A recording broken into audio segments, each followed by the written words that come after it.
Hi, ಎಲ್ಲರಿಗೂ ನಮಸ್ಕಾರಗಳು. ತಮಗೆಲ್ಲರಿಗೂ ಕರುಣಾಸಾಗರ ವಿದ್ಯಾಲಯ ಯೂಟ್ಯೂಬ್ ಕ್ಲಾಸಿಗೆ ಆತ್ಮೀಯವಾಗಿರ್ತಕ್ಕಂಥ ಸ್ವಾಗತ.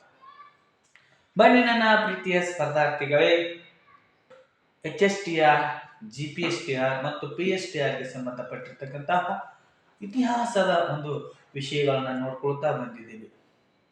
ಇವತ್ತಿನ ದಿನ ನಾವು 6ನೇ ತರಗತಿಯ 4 ಅಧ್ಯಾಯಗಳನ್ನ ಮುಗಿಸಿದ್ದೇವೆ. ಇನ್ನು 5ನೇ ಅಧ್ಯಾಯವನ್ನ ನೋಡಿಕೊಳ್ಳೋಣ. ಹಾಗಾದ್ರೆ 5ನೇ ಅಧ್ಯಾಯ ಅಂದಾಗ ಹೊಸ ಧರ್ಮಗಳ ಉದಯ. ಹೊಸ ಧರ್ಮಗಳ ಉದಯ ಅಂದ್ರ ಇಲ್ಲಿ ನಾವು ಏನ್ ನೋಡ್ತಾ ಇದೀವಿ ಅಂದ್ರೆ 2500 ವರ್ಷಗಳ ಹಿಂದೆ ಗಂಗಾ ಬಯಲಿನಲ್ಲಿ ಏನಾಗ್ತೈತಪ್ಪ ಅಂದ್ರೆ ಹಲವು ಅಂದ್ರೆ 6 ಸುಮಾರು ಹೊಸ ಧರ್ಮಗಳ ಏನು ಮಾಡಿದಪ್ಪ ಅಂದ್ರೆ ಜನ್ಮವನ್ನ ತಾಳಿದವು ಅಂತ ನೋಡ್ತಾ ಇದೀವಿ. ಅವುಗಳಲ್ಲಿ ಜೈನ ಧರ್ಮ ಮತ್ತು ಬೌದ್ಧ ಧರ್ಮ ಅಂತಕ್ಕಂಥದ್ದು ಏನಾಗಿತ್ತಪ್ಪ ಅಂದ್ರೆ ಪ್ರಮುಖವಾಗಿರ್ತಕ್ಕಂತಹ ಪಾತ್ರವನ್ನ ವಹಿಸಿರ್ತಕ್ಕಂಥ ಧರ್ಮಗಳಾಗಿದ್ದವು.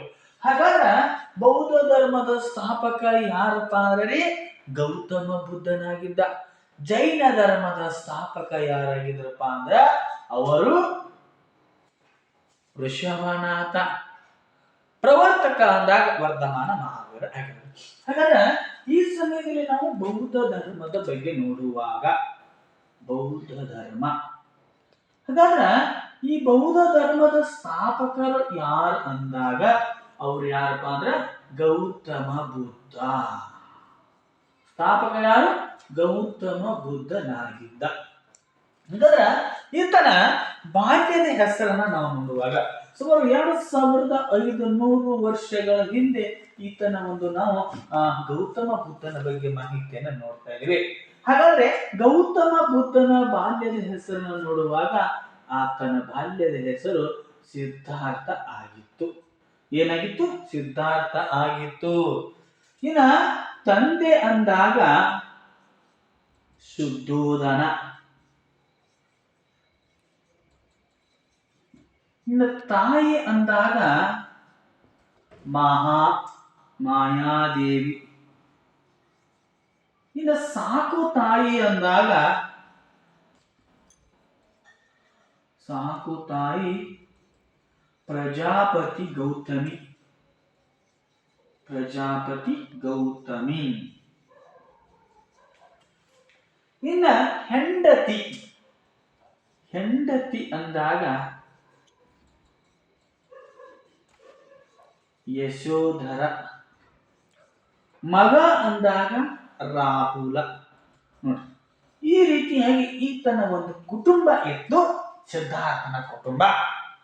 ಹಾಗಾದ್ರೆ ಆ ಸಿದ್ಧಾರ್ಥ ಏನಾಗ್ತಾನ ಅಂದ್ರ ಸಿದ್ಧಾರ್ಥ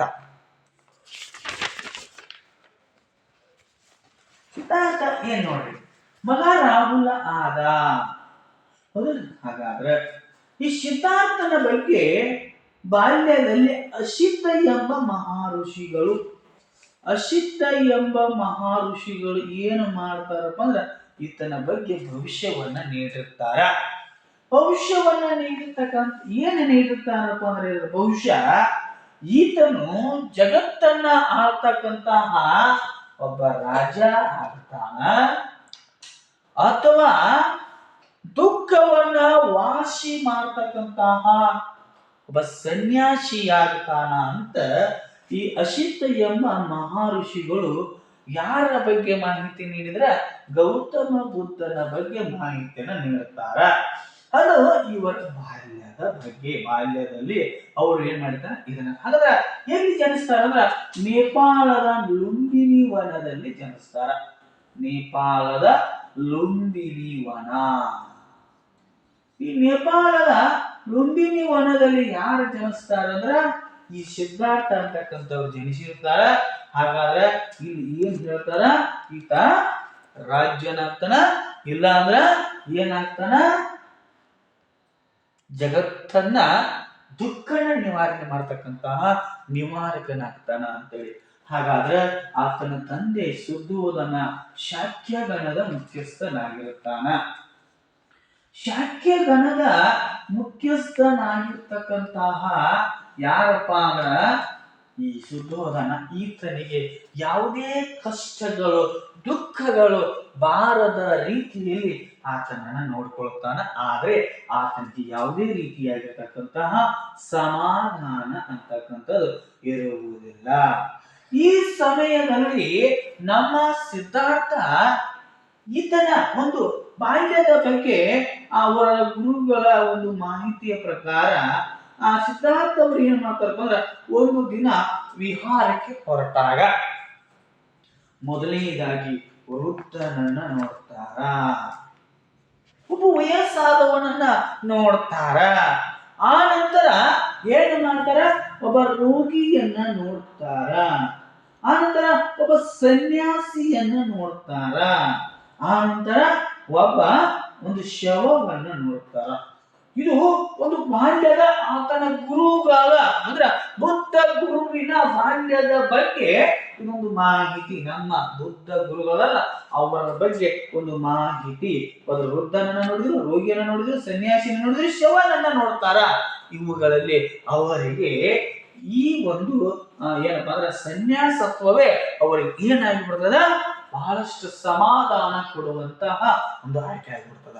ಆಗ ಒಂದು ದಿನ ಸಿದ್ಧಾರ್ಥ ಅಂತಕ್ಕಂಥವ್ನು ಏನ್ ಮಾಡ್ತಾನಪ್ಪ ಅಂದ್ರ ತನ್ನ ಕುಟುಂಬವನ್ನ ತೊರೆದು, ತನ್ನ ಹೆಂಡತಿ ಮಕ್ಕಳನ್ನ ತೊರೆದು ದುಃಖದ ನಿವಾರಣೆಗಾಗಿ ಹಲವು ಗುರುಗಳ ಹತ್ತಿರ ಆ ದುಃಖ ನಿವಾರಣೆಗಾಗಿ ಹೊರಡ್ತಾನ. ಹಾಗಾದ್ರೆ ಆ ಗುರುಗಳಿಂದ ಆತನಿಗೆ ಆ ಒಂದು ದುಃಖ ಅಂತಕ್ಕಂಥದ್ದು ನಿವಾರಣೆಯಾಗದೆ ಇದ್ದಾಗ ಆತ ಕೊನೆಗೆ ಏನ್ ಮಾಡ್ತಾನಪ್ಪ ಅಂದ್ರ ಬುದ್ಧ ಗಯಾದಲ್ಲಿ, ಕೊನೆಗೆ ಈ ಬಿಹಾರದ ಗಯಾದಲ್ಲಿ ಏನ್ ಮಾಡ್ತಾನಪ್ಪ ಅಂದ್ರ ಧ್ಯಾನಾಸಕ್ತನಾಗಿ ಜ್ಞಾನೋದಯವನ್ನ ಆತ ಪಡ್ಕೊಳ್ಳುತ್ತಾನ. ಆಗ ಈತ ಸಿದ್ಧಾರ್ಥ ಇದ್ದ ಏನಾದಪ್ಪ ಅಂದ್ರ ಸಿದ್ಧಾರ್ಥ ಇದ್ದವ ಬುದ್ಧನಾದ. ಬುದ್ಧ ಅಂದ್ರೆ ಜ್ಞಾನವನ್ನ ಪಡೆದವನು ಎಂಬ ಅರ್ಥವನ್ನ ಕೊಡುತ್ತಾರ. ತಥಾಗತ ಅಂತೇಳಿ ಈತನನ್ನ ಕರೀತಾರ. ಹಾಗಾದ್ರೆ ಈ ರೀತಿಯಾಗಿ ಸಿದ್ಧಾರ್ಥ ಅಂತಕ್ಕಂಥ ಬುದ್ಧನಾದ ಜ್ಞಾನೋದಯವನ್ನ ಪಡೆದುಕೊಂಡ. ಹಾಗಾದ್ರ ಜ್ಞಾನೋದಯವನ್ನ ಪಡೆದುಕೊಂಡಿರ್ತಕ್ಕಂಥ ಈಗ ತನ್ನ ಮೊದಲ ಪ್ರದೇಶವನ್ನ ಉತ್ತರ ಪ್ರದೇಶದ ಉತ್ತರ ಪ್ರದೇಶದ ಬಳಿಯಲ್ಲಿರ್ತಕ್ಕಂತಹ ಅಂದ್ರೆ ಉತ್ತರ ಪ್ರದೇಶದ ವಾರಣಾಸಿ ಬಳಿಯಲ್ಲಿರ್ತಕ್ಕಂತಹ ಸಾರನಾಥದ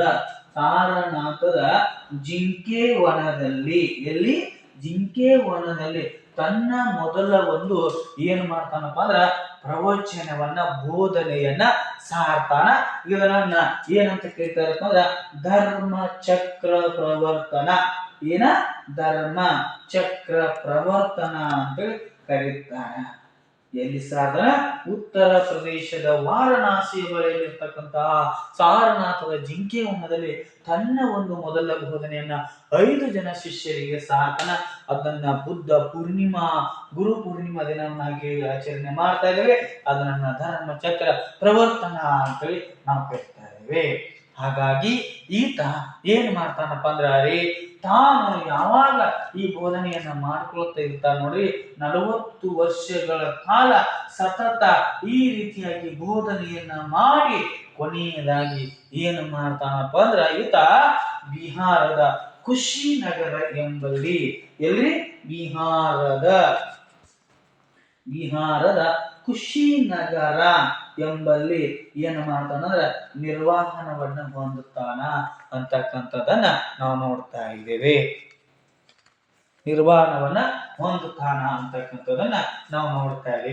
ಈ ರೀತಿಯಾಗಿ ನಾವು ಏನ್ ನೋಡಾಕತ್ತಿದ್ವಪ್ಪ ಅಂದ್ರೆ ಈ ರೀತಿಯಾಗಿ ನಾವು ಆ ಬುದ್ಧ ಧರ್ಮದ ಬಗ್ಗೆ ನಾವು ನೋಡಿದ್ವಿ. ಹಾಗಾದ್ರೆ ಈ ಗೌತಮ ಬುದ್ಧ ಏನು ಮಾಡಿದಪ್ಪ ಅಂದ್ರ ಬಿಹಾರದ ಒಂದು ಕುಶಿನಗರದಲ್ಲಿ ಏನ್ ಮಾಡ್ತಾನ ಮರಣವನ್ನ ಹೊಂದಿದ ಅಂತಕ್ಕಂಥದನ್ನ ಸಹ ನಾವು ನೋಡ್ತಾ ಇದ್ದೀವಿ.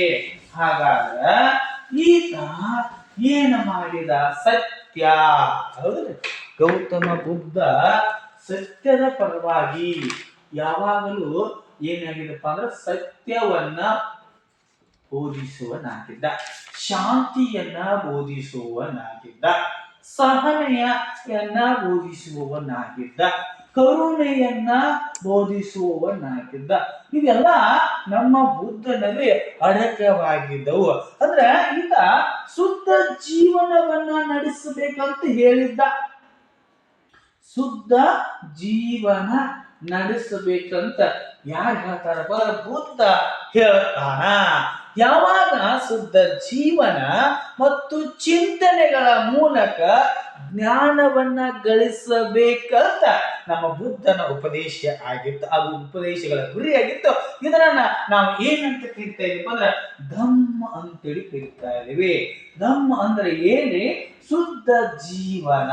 ನೋಡ್ರಿ, ಧಮ್ಮ ಅಂದ್ರೆ ಅದು ಬುದ್ಧನ ಧರ್ಮ ಅಂತ ಕರಿತಾ ಇದೀವಿ. ಅಂದ್ರೆ ಶುದ್ಧ ಜೀವನ ಮತ್ತು ಚಿಂತನೆಗಳ ಮೂಲಕ ಜ್ಞಾನವನ್ನ ಗಳಿಸುವುದೇ. ಶುದ್ಧ ಜೀವನ ಮತ್ತು ಚಿಂತನೆಗಳ ಮೂಲಕ ಜ್ಞಾನವನ್ನ ಗಳಿಸುವುದೇ ಬುದ್ಧನ ಉಪದೇಶಗಳ ಗುರಿಯಾಗಿತ್ತು. ಇದನ್ನ ನಾವು ಧಮ್ಮ ಅಂತೇಳಿ ಕರಿತಾ ಇದೀವಿ. ಹಾಗಾದ್ರೆ ನಮ್ಮ ಗೌತಮ ಬುದ್ಧರ ಬೋಧನೆಯನ್ನು ನೋಡುವಾಗ ಜಗತ್ತು ದುಃಖಮಯವಾಗಿದೆ. ಜಗತ್ತು ದುಃಖಮಯವಾಗಿದೆ. ಜಗತ್ತು ದುಃಖಮಯವಾಗಿದೆ. ಅದರ ಜೊತೆಗೆ ಈ ಒಂದು ದುಃಖವನ್ನ ನಿವಾರಣೆಯನ್ನ ಮಾಡಿದರೆ ನಾವು ಏನು ಮಾಡಬೇಕ್ರಿ? ಮೊದಲನೇದಾಗಿ ಜಗತ್ತು ದುಃಖಮಯವಾಗಿದೆ. ಹಾಗಾದ್ರೆ ದುಃಖವನ್ನ ನಿವಾರಣೆ ಮಾಡಬೇಕಾದ್ರೆ ಆಸೆಯನ್ನ ನಿಗ್ರಹಿಸಬೇಕ್ರಿ. ಆಸೆಯನ್ನ ನಿಗ್ರಹಿಸಿದಾದ್ರೆ ದುಃಖ ನಿವಾರಣೆ ಆಗುತ್ತದ. ಹಾಗಾದ್ರೆ ಆಸೆಯನ್ನ ನಿಗ್ರಹಿಸಬೇಕಾದ್ರೆ ಅಷ್ಟಾಂಗ ಮಾರ್ಗಗಳನ್ನ ಅನುಸರಿಸಬೇಕು. ಜಗತ್ತು ದುಃಖಮಯವಾಗಿದೆ. ಹಾಗಾದ್ರೆ ದುಃಖ ನಿವಾರಣೆಯಾಗಬೇಕಾದ್ರೆ ಆಸೆಯನ್ನ ನಿಗ್ರಹಿಸಬೇಕು. ಆದ್ರೆ ಆಸೆಯೇ ದುಃಖಕ್ಕೆ ಮೂಲ ಕಾರಣ ಆಗಿದೆ. ಆಸೆಯೇ ದುಃಖಕ್ಕೆ ಏನಾಗಿದೆ ರೀ? ದುಃಖಕ್ಕೆ ಮೂಲ ಕಾರಣ ಆಗಿದೆ. ಅದೇ ರೀತಿಯಾಗಿ ನೋಡುವಾಗ ಈ ಆಸೆಯನ್ನ ನಿಗ್ರಹಿಸಬೇಕಾದ್ರೆ ಏನು ಮಾಡಬೇಕು ಅಂದ್ರೆ ಅಷ್ಟಾಂಗ ಮಾರ್ಗಗಳನ್ನ ಅನುಸರಿಸಬೇಕು.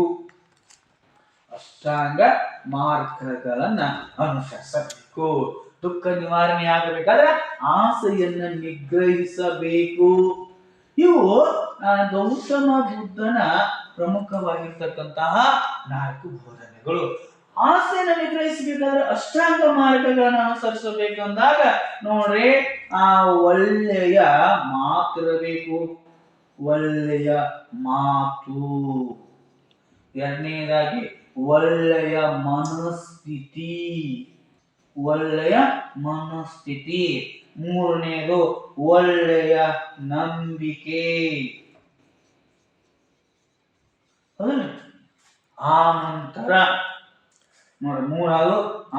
ನೋಡುವಾಗ ಒಳ್ಳೆಯ ಆಲೋಚನೆ. ಒಳ್ಳೆಯ ಆಲೋಚನೆ. ಆನಂತರ ಒಳ್ಳೆಯ ಕಾರ್ಯ. ಆನಂತರ ಒಳ್ಳೆಯ ಸಂಕಲ್ಪ. ಆನಂತರ ಒಳ್ಳೆಯ ಪ್ರೀತಿ. ಆನಂತರ ಒಳ್ಳೆಯ ತ್ಯಾಗ. ಇಷ್ಟೆಲ್ಲ ಯಾವಾಗ ನೋಡ್ರಿ, ಈ ಅಷ್ಟಾಂಗ ಮಾರ್ಗಗಳನ್ನ ನಾವು ಅನುಸರಿಸಿದ್ವಿ ಆದ್ರ ಏನು ಮಾಡಬಹುದ್ರಿ?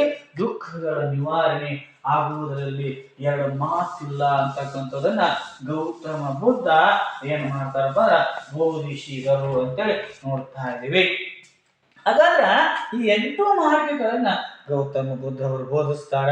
ಹಾಗಾದ್ರ ಬುದ್ಧನ ಜೀವನದ ಪ್ರಮುಖವಾಗಿರ್ತಕ್ಕಂತಹ ಪ್ರಮುಖ 4 ಘಟನೆಗಳು ಏನಾದಪ್ಪ? ಮೊದಲನೇದಾಗಿ ಆತನ ಮಹಾಪರಿತ್ಯಾಗ ನೋಡ್ತಾ ಇದ್ದೀವಿ. ಯಾವುದು? ಮಹಾಪರಿತ್ಯಾಗ. ತನ್ನ ಕುಟುಂಬವನ್ನ ತ್ಯಾಗ ಮಾಡಿದ. ತ್ಯಾಗ. ಆ ನಂತರ ಎರಡನೇದೇ, ಇದು ಒಂದನೇದು, ಇದು ಎರಡನೇದು. ಮಹಾಪರಿತ್ಯಾಗ ಆದ ನಂತರ ಆತನಿಗೆ ಜ್ಞಾನೋದಯ ಆಗುತ್ತದ. ಎರಡನೇದೇನು?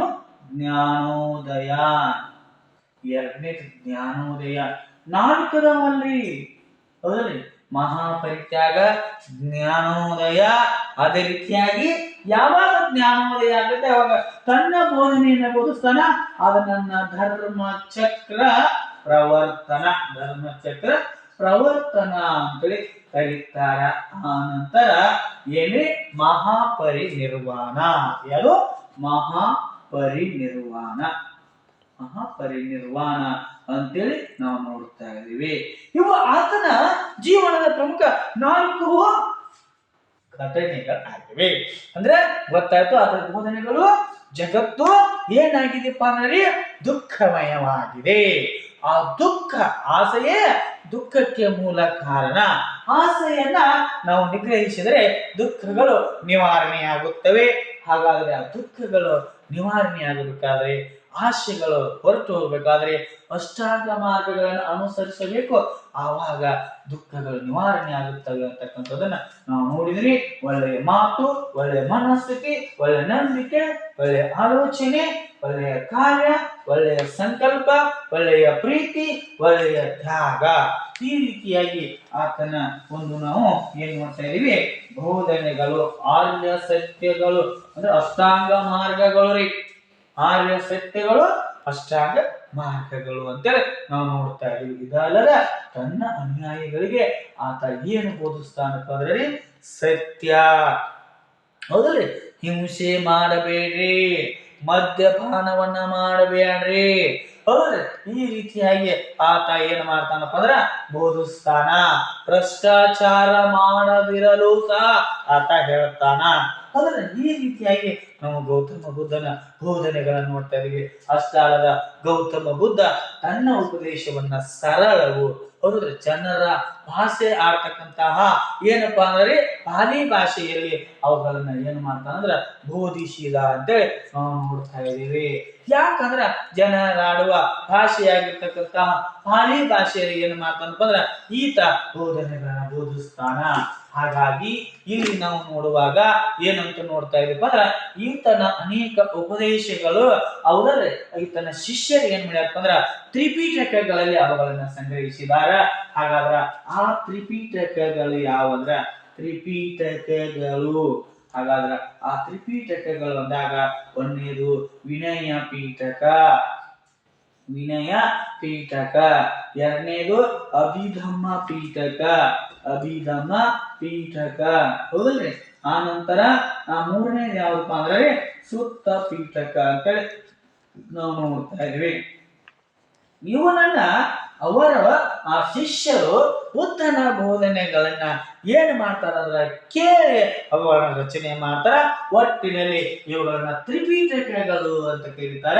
ಬೌದ್ಧ ಧರ್ಮದ ಪವಿತ್ರ ಗ್ರಂಥ, ಬೌದ್ಧರ ಪವಿತ್ರ ಗ್ರಂಥ ಯಾವ್ದಪ್ಪ ಅಂದ್ರ ಅದು ತ್ರಿಪೀಠಕಗಳು ಅಂತೇಳಿ ನಾವು ನೋಡ್ತಾ ಇದ್ದೀವಿ. ಅದರ ಜೊತೆಗೆ ಇಲ್ಲಿ ಸಿದ್ಧಾರ್ಥ ಏನು ಮಾಡಿದ? ಮನೆಯನ್ನ ತೊರೆದ. ಯಾಕಂದ್ರೆ 4 ದೃಶ್ಯಗಳನ್ನ ನೋಡಿದ. ಒಂದು ವೃದ್ಧ, ಒಂದು ಸನ್ಯಾಸಿ, ಒಂದು ರೋಗ, ಒಂದು ಶವ. ಆದ್ರೆ ನಮ್ಮ ಡಾಕ್ಟರ್ BR ಅಂಬೇಡ್ಕರ್ ಅವರು ಹೇಳ್ತಾರೆ, ಗೌತಮ ಬುದ್ಧ ಯಾಕೆ ಅರಮನೆಯನ್ನ ತೊರೆದ ಅಂದ್ರ ಅದಕ್ಕೆ ತೊರೆಯಕ್ಕೆ ಕಾರಣ 2 ನದಿಗಳ ನಡುವಿನ ಒಂದು ವಿವಾದವೇ ಅದಕ್ಕೆ ಪ್ರಮುಖ ಕಾರಣ. ಆತನ ಮನೆಯವರು ಸಹ ಆ ಒಂದು ವಿವಾದಕ್ಕೆ ಒಳಗಾಗಿ ಏನ್ ಮಾಡ್ತಾರಪ್ಪ ಅಂದ್ರೆ ಬೇರೆ ರಾಜ್ಯ ಮನೆತನದೊಂದಿಗೆ ಯುದ್ಧವನ್ನ ಮಾಡ್ಲಿಕ್ಕೆ ಮುಂದಾಗ್ತಾರೆ. ಆದ್ರಿಂದ ಬೇಸತ್ತಿರ್ತಕ್ಕಂತ ಯಾರಪ್ಪ ಅಂದ್ರೆ ಗೌತಮ ಬುದ್ಧ ಆ ಮನೆಯನ್ನ ತೊರೆದ, ಸಿದ್ಧಾರ್ಥ ಮನೆಯನ್ನ ತೊರೆದ ಅಂತ ಹೇಳಿ ನೋಡ್ತಾ ಇದೀವಿ. ಇನ್ನೊಂದು ಗೊತ್ತಿರಬೇಕ್ರಿ, ಕಿಸ್ಸಾ ಗೌತಮಿಯ ಕತೆ. ಕಿಸ್ಸಾ ಗೌತಮಿಯ ಒಂದು ಕಥೆಯನ್ನ ನೋಡ್ತಾ ಇದ್ದೀವಿ. ಹಾಗಾದ್ರೆ ಈ ಕಿಸ್ಸಾ ಗೌತಮಿ ಏನು ಮಾಡ್ತಾಳಪ್ಪ ಅಂದ್ರೆ ಒಂದು ದಿನ ತನ್ನ ಮಗ ಸಾಯ್ತಾನ. ಇವಳ ಮಗ ಸತ್ತಾಗ ಆ ಬಹಳಷ್ಟು ದುಃಖಿತರಾಗಿ ಆ ಮಗನನ್ನ ಏನು ಮಾಡ್ತಾಳಪ್ಪ ಅಂದ್ರೆ ಆ ಬೀದಿಯಲ್ಲಿ ತಿರುಗಾಡುತ್ತಾ ನನ್ನ ಮಗನಿಗೆ ಜೀವನ ಭಿಕ್ಷೆ ಕೊಡ್ರಿ ಅಂತ ಅಳ್ತಾ ತಿರುಗಾಡ್ತಾಳ. ಆದ್ರೂ ಅವಳ ದುಃಖಿಗೆ ಯಾರೂ ಸ್ಪಂದಿಸುವುದಿಲ್ಲ. ಆತ ಅದರಲ್ಲಿ ಒಬ್ಬ ಸ್ಪಂದಿಸ್ತಾನ. ಅವಳ ದುಃಖವನ್ನ ಕಂಡು ಮನ ಮರಗಿ ಹೇಳ್ತಾನ, ಅಮ್ಮ ನಿನಗೆ ನಿನ್ನ ದುಃಖವನ್ನ ನಿವಾರಣೆ ಮಾಡ್ಲಿಕ್ಕೆ ಒಬ್ಬ ಪ್ರಮುಖವಾಗಿರ್ತಕ್ಕಂಥ ವ್ಯಕ್ತಿ ಇದಾನ. ಆತನೇ ಯಾರ? ಗೌತಮ ಬುದ್ಧ. ಆತನ ಹತ್ತಿರ ನೀನು ಹೋಗಿದ್ದಾರೆ ನಿನಗೆ ನಿನ್ನ ದುಃಖಕ್ಕೆ ಪರಿಹಾರವನ್ನ ಆತ ಕೊಡ್ತಾನ ಅಂತ ಹೇಳ್ತಾನ. ಅವಾಗ ಕಿಸಾ ಗೌತಮ ಬುದ್ಧನ ಹತ್ತಿರ ತನ್ನ ಮಗನನ್ನ ಕರೆದುಕೊಂಡು ಹೋಗ್ತಾಳ. ಹೋದಾಗ ಗೌತಮ ಬುದ್ಧನಿಗೆ ಹೇಳ್ತಾಳ, ನನ್ನ ಮಗ ಸತ್ತಿದಾನ, ಆತನನ್ನ ಬದುಕಿಸು. ಅವಾಗ ಆ ಗೌತಮ ಬುದ್ಧ ಕಿಸಾ ಗೌತಮಿಗೆ ಹೇಳ್ದ, ನಿನ್ನ ಮಗನನ್ನ ನಾನು ಬದುಕಿಸುತ್ತೇನೆ, ನಿನ್ನ ಕಂದನಿಗೆ ನಾನು ಮರುಜೀವವನ್ನ ನೀಡುತ್ತೇನೆ, ಆದರೆ ನೀನು ನಾನು ಹೇಳಿದ ಕೆಲಸವನ್ನ ಮಾಡಬೇಕು ಅಂತ ಹೇಳ್ತಾನ.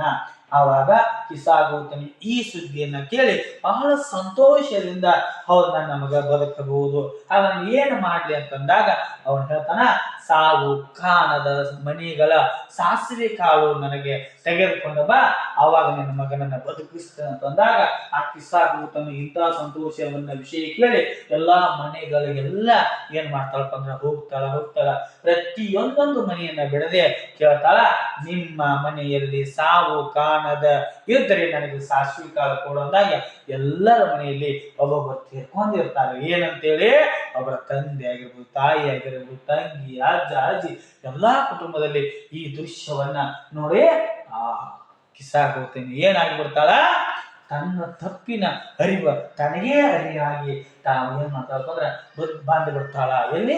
ಮನೆಗೆ. ಹಾಗಾಗಿ ಕಿಸಾ ಗೌತಮಿಯ ದುಃಖವನ್ನ ನಿವಾರಣೆ ಮಾಡಿರ್ತಕ್ಕಂಥವ್ರು ಯಾರಾಗಿದ್ದಾರೆ? ನಮ್ಮ ಗೌತಮ ಬುದ್ಧ. ಅಂತ ಒಂದು ಸತ್ಯವನ್ನ ಸಾರುವನೆ ನಮ್ಮ ಗೌತಮ ಬುದ್ಧ. ಹಾಗಾದ್ರೆ ಇಲ್ಲಿ ನಾವು ನೋಡ್ತಾ ಇದ್ದೇವೆ, ಈ ರೀತಿಯಾಗಿ ಗೌತಮ ಬುದ್ಧ ಏನು ಮಾಡ್ತಾನಪ್ಪ ಅಂದ್ರ ತನ್ನ ಬೋಧನೆಗಳನ್ನ ಸಹ ಸಾರ್ತಾನ. ಆದ್ರೆ ಗೌತಮ ಬುದ್ಧ ಬೋಧನೆಯನ್ನ ಹೇಳಿದ, ಬಟ್ ಆ ಬೋಧನೆಗಳನ್ನ ಆತ ರಚನೆ ಮಾಡಲಿಲ್ಲ. ಹಾಗಾದ್ರೆ ಆತನ ಉಪದೇಶಗಳನ್ನ ಕೇಳಿರ್ತಕ್ಕಂತಹ ಆತನ ಶಿಷ್ಯಂದಿರ ಏನು ಮಾಡಿದ್ರಪ್ಪ ಅಂದ್ರ ಆ ಒಂದು ಪ್ರಮುಖವಾಗಿರ್ತಕ್ಕಂತಹ ಒಂದು ಏನು ಮಾಡಿದ್ರು, ಒಂದು ತಲೆಮಾರಿನಿಂದ ಮತ್ತೊಂದು ತಲೆಮಾರಿಗೆ ಇವರ ಬೋಧನೆಗಳು ಅನುಕೂಲವಾಗುವ ದೃಷ್ಟಿಯಲ್ಲಿ ಆ ಪವಿತ್ರ ಗ್ರಂಥಗಳನ್ನ ರಚನೆ ಮಾಡಿದರು ಅಂತೇಳಿ ನಾವು ನೋಡ್ತಾ ಇದ್ದೀವಿ. ಹಾಗಾದ್ರೆ ಇವರು ಬರತಕ್ಕಂತಹ ಪ್ರಾಚೀನ ಗ್ರಂಥಗಳು ಅಂದಾಗ ನಾವು ನೋಡ್ತಾ ಇದ್ದೀವಿ ಸುತ್ತ ಪೀಠಕ. ಈ ಸುತ್ತ ಪೀಠಕ ಅಂತಕ್ಕಂಥದ್ದು ನಮ್ಮ ಗೌತಮ ಬುದ್ಧರ ಒಂದು ಮಾಹಿತಿಯನ್ನ ನೀಡ್ತದ. ವಿನಯ ಪೀಠಕ, ಅಭಿಗಮ ಪೀಠಕ, ಸುತ್ತ ಪೀಠಕ ಒಳಗೊಂಡಿರ್ತಕ್ಕಂಥವೇ ಪವಿತ್ರ ಗ್ರಂಥ ತ್ರಿಪೀಠಕಗಳು. ಆದರೆ ಅದರಲ್ಲಿ ಪ್ರಾಚೀನವಾಗಿರ್ತಕ್ಕಂಥ ಗ್ರಂಥ ಸುತ್ತ ಪೀಠಕ ಅಂತಕ್ಕಂಥದನ್ನ ನೋಡ್ತಾ ಇದೀವಿ.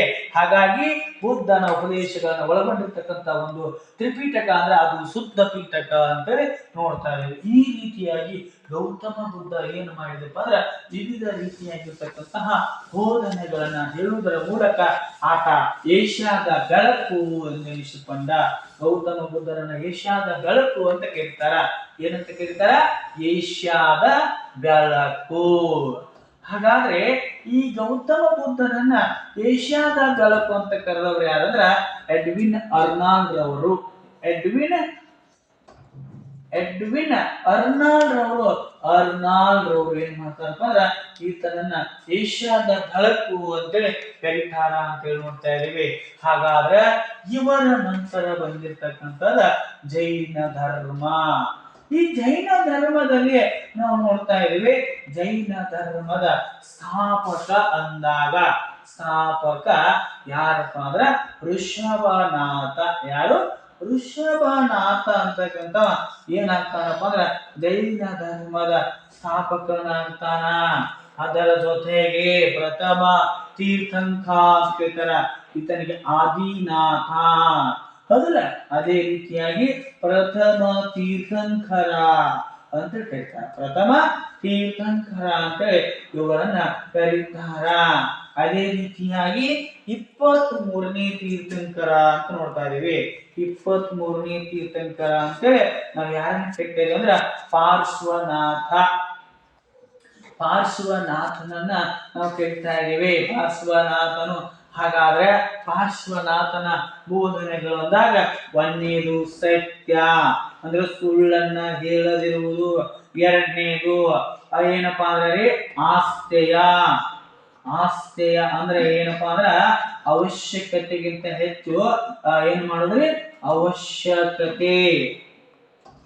ಅವಶ್ಯಕತೆಗಿಂತ ಹೆಚ್ಚಿನ ಆಸ್ತಿಯನ್ನ ಹೊಂದದೇ ಇರುವುದು. ಅದನ್ನ ನಾವು ಏನಂತ ಕೇಳ್ತೇವೆ ಅಂದ್ರೆ ಆಸ್ತೆಯ ಆದ್ರೆ ಕದಿಯದಿರುವುದು. ಆಸ್ತಿ ಅಂದ್ರೆ ಏನು ಕದಿಯದಿರುವುದು ಅಂತೇಳಿ ನಾವು ನೋಡ್ತಾ ಇದೀವಿ. ಕದಿಯದಿರುವುದು.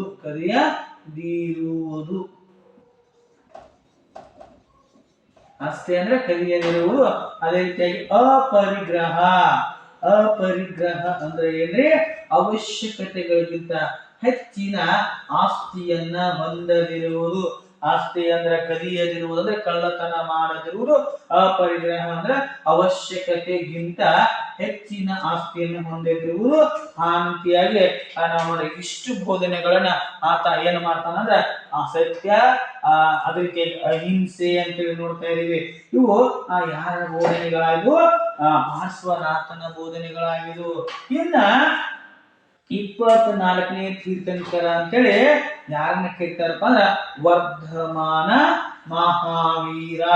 ಈ ವರ್ಧಮಾನ ಮಹಾವೀರನು ಏನು ಮಾಡ್ತಾನಪ್ಪ ಅಂದ್ರ ಇದರಲ್ಲಿ ಇನ್ನೊಂದು ತತ್ವ ಸೇರಿಸಿ ಬಿಡ್ತಾನ, ಬ್ರಹ್ಮಚರ್ಯ. 4 ತತ್ವಗಳು ಪಾರ್ಶ್ವನಾಥನಾದ ಈ 5ನೇ ತತ್ವ ಬ್ರಹ್ಮಚರ್ಯ ಅಂತಕ್ಕಂಥದ್ದು ಯಾರ ತತ್ವವಾಗಿದೆ? ವರ್ಧಮಾನ ಮಹಾವೀರನ ತತ್ವವಾಗಿದೆ ಅಂತ ನೋಡ್ತೇವೆ. ಹಾಗಾದ್ರೆ ಈ ವರ್ಧಮಾನ ಮಹಾವೀರ ಅಂತಕ್ಕಂಥವ ನೋಡುವಾಗ ಈತನ ತಂದೆಯನ್ನ ನೋಡ್ತಾ ಇದ್ದೇವೆ. ಈತನ ತಂದೆ ಸಿದ್ಧಾರ್ಥನಾಗಿದ್ದ. ತಂದೆ ಯಾರು? ಸಿದ್ಧಾರ್ಥ. ಅದೇ ರೀತಿಯಾಗಿ ತಾಯಿ ಯಾರು? ನೋಡಿ, ತಂದೆ ಸಿದ್ಧಾರ್ಥ. ಯಾರ ತಂದೆ ಸಿದ್ಧಾರ್ಥ? ವರ್ಧಮಾನ ಮಹಾವೀರನ ತಂದೆ ಸಿದ್ಧಾರ್ಥ. ಆದ್ರೆ ಗೌತಮ ಬುದ್ಧನ ಮಗಳ ಹೆಸರು ಸಿದ್ಧಾರ್ಥ. ಹಾಗಾದ್ರೆ ಈತನ ತಾಯಿ ತ್ರಿಶಲಾದೇವಿ. ತ್ರಿಶಲಾದೇವಿ ಅಂತೇಳಿ ನೋಡ್ತಾ ಇದೀವಿ. ಹೆಂಡತಿ ಅಂದಾಗ ಯಾರಪ್ಪ ಅಂದ್ರೆ ಯಶೋದೆ. ಹೆಂಡತಿ ಯಶೋದೆ ಅಂತೇಳಿ ನೋಡ್ತಾ ಇದೀವಿ. ಮಗಳು ಅಂದಾಗ ಯಾರಪ್ಪ ಅಂದ್ರ ಪ್ರಿಯದರ್ಶಿಕ. ಪ್ರಿಯದರ್ಶಿಕ ಅಂತಕ್ಕಂಥವಳು ಇವರ ಮಗಳಾಗಿದ್ದಳು. ಹೀಗೆ ಇವರ 4 ತತ್ವಗಳನ್ನ ಬೋಧಿಸಿದರೆ ಇವರು 5ನೇ ತತ್ವ ಬ್ರಹ್ಮಚರ್ಯವನ್ನ ಬೋಧಿಸಿದಳು ಅಂತೇಳಿ ನಾವು ನೋಡ್ತಾ ಇದ್ದೀವಿ. ಈ ರೀತಿಯಾಗಿ ಗೌತಮ ಬುದ್ಧನ ಹಾಗೆ ನಮ್ಮ ಯಾರಪ್ಪ ಅಂದರೆ ಮಹಾವೀರರು ಸಹ ತಮ್ಮ ಬೋಧನೆಗಳನ್ನ ಜೈನ ಧರ್ಮಕ್ಕೆ ನೀಡ್ಯಾರ. ಹಾಗಾದ್ರೆ ಈ ಜೈನ ಧರ್ಮದಲ್ಲಿ ನಾವು ಇವರ ಸಾಧನೆಗಳನ್ನ ಸಹ ನಾವು ನೋಡ್ತಾ ಇದ್ದೀವಿ. ಇವರು ಸಹ ಸತ್ಯ, ಶಾಂತಿ, ಅಹಿಂಸೆಯ ತತ್ವಗಳನ್ನ ಸಹ ಸಾರುವಂತ ಕಾರ್ಯವನ್ನ ಈ ಮಹಾವೀರರವರು ಸಹ ಮಾಡಿದ್ದಾರೆ. ಈ ಪಾರ್ಶ್ವನಾಥನ ಅನುಯಾಯಿಗಳನ್ನ, ವರ್ಧಮಾನನ ಅನುಯಾಯಿಗಳನ್ನ ಇವರನ್ನ ಶ್ವೇತಾಂಬರರು ಅಂತ ಕೇಳ್ತಾರ. ಆ ಪಾರ್ಶ್ವನಾಥನ ಅನುಯಾಯಿಗಳನ್ನ ಶ್ವೇತಾಂಬರರು, ಇನ್ನು ವರ್ಧಮಾನನ ಅನುಯಾಯಿಗಳನ್ನ ದಿಗಂಬರರು ಅಂತೇಳಿ ನಾವೇನು ಮಾಡ್ತಾ ಇದೀವಿ, ಕರೀತಾ ಇದೀವಿ. ಈ ರೀತಿಯಾಗಿ ಕೊನೆಯದಾಗಿ ವರ್ಧಮಾನ ಮಹಾವೀರ ಏನ್ ಮಾಡ್ತಾನಪ್ಪ ಅಂದ್ರ ಬಿಹಾರದ ಪಾವಾಪುರಿ ಎಂಬಲ್ಲಿ ಏನ್ ಮಾಡ್ತಾನ, ಮರಣವನ್ನ ಹೊಂದುತ್ತಾನ. ಬಿಹಾರದ ಪಾವಾಪುರಿ. ಈ ಬಿಹಾರದ ಪಾವಾಪುರಿ ಎಂಬಲ್ಲಿ ಈ ಒಂದು ವರ್ಧಮಾನ ಮಹಾವೀರ ಮರಣವನ್ನ ಹೊಂದಿದನು ಅಂತೇಳಿ ನೋಡ್ತಾ ಇದ್ದೀವಿ. ಅದರ ಜೊತೆಗೆ ಈ ರೀತಿಯಾಗಿ ನಾವು ಹೊಸ ಧರ್ಮಗಳ ಉದಯ, ಒಟ್ಟು 6 ಹೊಸ ಧರ್ಮಗಳ ಉದಯ ಆಗ್ತಾವ. ಅದರಲ್ಲಿ ಪ್ರಮುಖವಾಗಿ ಈ ಜೈನ ಮತ್ತು ಬೌದ್ಧ ಧರ್ಮದ ಒಂದು ಉದಯವನ್ನು ನೋಡಿದ್ವು. ಈ ಸಮಯದಲ್ಲಿ ವರ್ಧಮಾನ ಮಹಾವೀರ ಮತ್ತು ಗೌತಮ ಬುದ್ಧರ ಕಾಲದಲ್ಲಿ ಏನ್ರಿ ಮಹಾಜನಪದಗಳು ಅಂತಕ್ಕಂಥ ಉಗಮ ಅಂತ ನೋಡ್ರಿ. ಮಹಾಜನಪದಗಳು. ಹಾಗಾದ್ರ ಮಹಾಜನಪದಗಳು ಅಂದಾಗ ಹೌದ್ರಿ. ಅದರ ಜೊತೆಗೆ ಗಣರಾಜ್ಯಗಳು. ಮಹಾಜನಪದ ಅಂದಾಗ ಗೌತಮ ಬುದ್ಧರ ಕಾಲದಲ್ಲಿ 2500 ವರ್ಷಗಳ ಹಿಂದೆ 2500 ವರ್ಷಗಳ ಹಿಂದೆ ನಾವು ಹೋದಾಗ ಅದು ಬುದ್ಧನ ಕಾಲ ಬಿತ್ತು. ಆ ಸಮಯದಲ್ಲಿ ಸಿಂಧೂ ಮತ್ತು ಗಂಗಾ ನದಿಯ ಬಯಲು. ಯಾವ್ದ್ರಿ? ಸಿಂಧೂ ಮತ್ತು ಗಂಗಾ ನದಿ ಬಯಲು. ಈ ಸಿಂಧೂ ಮತ್ತು ಗಂಗಾ ನದಿಯ ಬಯಲಿನಲ್ಲಿ ಎಷ್ಟಪ್ಪ ಅಂದ್ರ 16 ಚಿಕ್ಕ ಪುಟ್ಟ 16 ಚಿಕ್ಕ ಪುಟ್ಟ ರಾಜ್ಯಗಳು ಅಲ್ಲಿ ಇದ್ದು ನೋಡ್ರಿ. ಅವುಗಳನ್ನ ನಾವು ಬೌದ್ಧ ಸಾಹಿತ್ಯದಲ್ಲಿ ಏನಂತ ಕೇಳ್ತಾ ಇದೀವಿ? ಮಹಾಜನಪದಗಳು. 2500 ವರ್ಷಗಳ ಹಿಂದೆ ಬುದ್ಧನ ಕಾಲದಲ್ಲಿ ಸಿಂಧೂ ಮತ್ತು ಗಂಗಾ ನದಿಯ ಬಯಲಿನಲ್ಲಿ 16 ಚಿಕ್ಕ ಪುಟ್ಟ ಗಣರಾಜ್ಯಗಳು ಇದ್ದವು. ಅವುಗಳನ್ನು ನಾವು ಮಹಾಜನಪದಗಳಂತ ಕೇಳ್ತಾ ಇದೀವಿ. ಅವುಗಳಲ್ಲಿ ಯಾವ್ಯಾವಪ್ಪ ಅಂದ್ರ ಒಂದನೇದು ಮಗಧ, ಆ ನಂತರ ಕೋಸಲ, ಆ ನಂತರ ವತ್ಸ ಅಂತೇಳಿ ನಾವು ನೋಡ್ತಾ ಇದ್ದೇವೆ. ಇವು ಮಹಾಜನಪದಗಳು. ಇನ್ನ ಗಣರಾಜ್ಯಗಳು ಅಂತ ನೋಡ್ತಾ ಇದ್ದೀವಿ. ಹಾಗಾದ್ರ ಗಣರಾಜ್ಯಗಳು ಅಂದ್ರೆ ಏನ್ರಿ? ಇಲ್ಲಿರ್ತಕ್ಕಂತಹ ರಾಜ್ಯಗಳಲ್ಲಿ ಆ ರಾಜ್ಯಗಳನ್ನ ಇಲ್ಲಿರ್ತಕ್ಕಂಥ ಜನಪ್ರತಿನಿಧಿಗಳೇ ಅದರ ಕಾರ್ಯವನ್ನ ನೋಡ್ಕೊಳ್ತಾ ಇದ್ರು. ಇದನ್ನ ನಾವು ಗಣರಾಜ್ಯಗಳು ಅಂತ ಕರೀತಾ ಇದ್ದೀವಿ. ಹಾಗಾದ್ರೆ ಪ್ರಮುಖವಾಗಿರ್ತಕ್ಕಂಥದ್ದು ಯಾವ್ದಪ್ಪ ಅಂದ್ರ ವಜ್ಜಿ. ಇದು ಒಂದು ಪ್ರಮುಖ ಗಣರಾಜ್ಯವಾಗಿತ್ತು. ಹಾಗಾದ್ರೆ ಬಿಹಾರದ ವೈಶಾಲಿ ಪಟ್ಟಣ ಇದರ ರಾಜಧಾನಿ ಆಗಿತ್ತು. ಬಿಹಾರದ ಯಾವುದೇ ವೈಶಾಲಿ ಪಟ್ಟಣ ಅಂತಕ್ಕಂಥದ್ದು ಇದರ ರಾಜಧಾನಿಯಾಗಿತ್ತು ಅಂತಕ್ಕಂಥದ್ದು ನಮಗೆ ಗೊತ್ತಿರಬೇಕು. ಈ ಸಮಯದಲ್ಲಿ ಸಭೆ ಹಲವು ರೀತಿಯಾಗಿರ್ತಕ್ಕಂಥ ಒಕ್ಕೂಟಗಳನ್ನ ಒಳಗೊಂಡಿರ್ತಕ್ಕಂತಹ ಸಭೆಯಾಗಿತ್ತು. ಇಲ್ಲಿ ಹಿರಿಯ ಮತ್ತು ಕಿರಿಯ ಸದಸ್ಯರು ಸಹ ಇಲ್ಲಿ ಪ್ರಮುಖವಾಗಿರ್ತಕ್ಕಂತಹ ಪಾತ್ರವನ್ನ ವಹಿಸಿದರು. ಅವರನ್ನ ಒಳಗೊಂಡಿರ್ತಕ್ಕಂಥ ಒಂದು ಸಭೆ ಆಳ್ವಿಕೆ ಮಾಡ್ತಾ ಇತ್ತು. ಆ ಸಭಾ ಸದಸ್ಯರನ್ನ ನೋಡ್ರಿ, ಹಿರಿಯ ಮತ್ತು ಕಿರಿಯ ಸದಸ್ಯರನ್ನ ಒಳಗೊಂಡಿರ್ತಕ್ಕಂಥ ಒಂದು ದೊಡ್ಡ ಮಹಾಸಭೆ ಅಲ್ಲಿ ಆಡಳಿತ ಮಾಡ್ತಾ ಇತ್ತು. ಅದನ್ನ ನಾವು ಏನಂತ ಕೇಳ್ತಾ ಇದೀವಿ? ರಾಜ್ಯ ಅಂತ ಕೇಳ್ತಾ ಇದೀವಿ. ಈ ರಾಜ್ಯ ಅಂತಕ್ಕಂಥವನು ಹಿರಿಯ ಮತ್ತು ಕಿರಿಯ ಸದಸ್ಯರನ್ನ ಒಳಗೊಂಡಿರ್ತಕ್ಕಂಥ ಸಮಿತಿ ಇತ್ತು.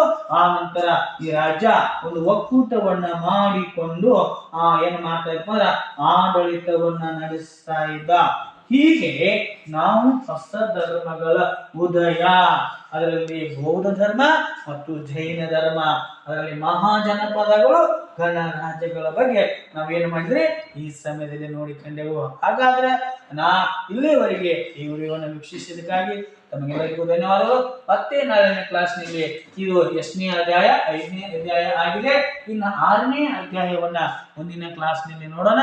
ಹಾಗಾಗಿ ಈ ವಿಡಿಯೋವನ್ನು ವೀಕ್ಷಿಸಿದ್ದಕ್ಕಾಗಿ ತಮಗೆಲ್ಲರಿಗೂ ಧನ್ಯವಾದ.